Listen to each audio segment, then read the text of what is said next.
Fake ST certificate বাতিল করার দাবিতে মালদা জেলা শাসক দপ্তরের সামনে ধর্ণা আদিবাসীদের।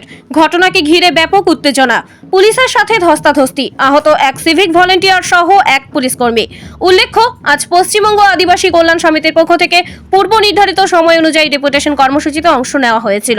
প্রায় 2 ঘন্টা শান্তিপূর্ণভাবে বসে থাকার পরও জেলা শাসক দেখা না করায় ক্ষিপ্ত হয়ে ওঠেন আদিবাসীরা। এরপর সদর দরজার গেট দিয়ে জেলা শাসকের দপ্তর প্রবেশের মূল দরজা এসে পৌঁছন তারা। এরপরই শুরু হয় পুলিশের সাথে ধস্তাধস্তি। পরে জেলা শাসক দপ্তরের প্রবেশ এবং বাহির পথ দুই আটকে বিক্ষোভ দেখাতে থাকেন আদিবাসীরা।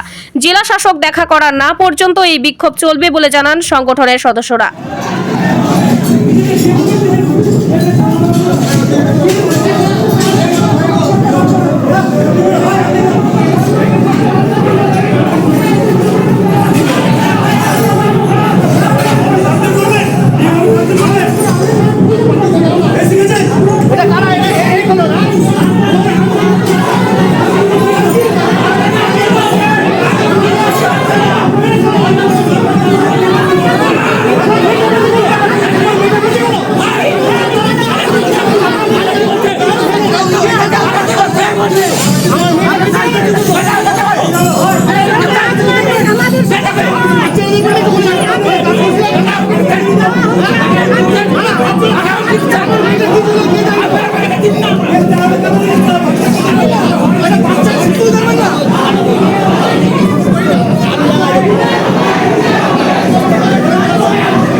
পূর্ব নির্ধারিত দিন এবং আমাদের মাননীয় জেলা সমাহর্তাকে ইন্টিমেশন দেওয়া আছে যে সারা পশ্চিমবঙ্গ ব্যাপী যে ফেক এসটি সার্টিফিকেট প্রত্যেকটি জেলায় এসডিও অফিস থেকে ইস্যু হচ্ছে তা বন্ধ করার জন্য আমরা ডিএম সাহেবকে লিখিত ইন্টিমেশন আগে আমাদের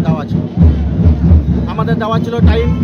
তার থেকে প্রায় 3 ঘন্টা ধরে আমরা ডিএম সাহেবের অফিসের বাইরে আমরা ধৈর্য সহকারে অপেক্ষানরত আছি, কিন্তু 3 ঘন্টা অতিক্রান্ত হওয়ার পরে আমাদেরকে জানানো হচ্ছে যে মাননীয় ডিএম সাহেব নাকি এই মুহূর্তে নেই। অথচ আমরা জানি উনি আজকে অফিসে এসেছেন, তা সত্ত্বেও আমরা বোকা জনসাধারণ আদিবাসী বলে আমাদের সাথে প্রতারণা করা হচ্ছে এবং আমাদের যে বার্তা, সেই বার্তা আমরা যেটা ডিএম সাহেবকে দিতে চাই, ডিএম সাহেবের মাধ্যমে যাতে আমাদের পশ্চিমবঙ্গের মাননীয় মুখ্যমন্ত্রী যে আশ্বাস দিয়েছেন যে ফেক এসটি সার্টিফিকেট যা সারা রাজ্যে প্রায় 25,000 ইস্যু হয়েছে তা বাতিল করার আবেদন নিয়ে আমরা এসেছিলাম, কিন্তু প্রশাসনের চাপলুসি বলুন বা অনিচ্ছাকৃত বলুন বা আদিবাসী একটা নিচু সম্প্রদায় বলে আমাদেরকে অবহেলা করার একটা চেষ্টা, যাতে আমাদের বার্তা যেন সরকারের কাছে মাননীয় মুখ্যমন্ত্রীর কাছে যেন আমরা পৌঁছাতে না পারি, তার জন্য আমাদেরকে ব্যারিকেড করে রাখা হয়েছে।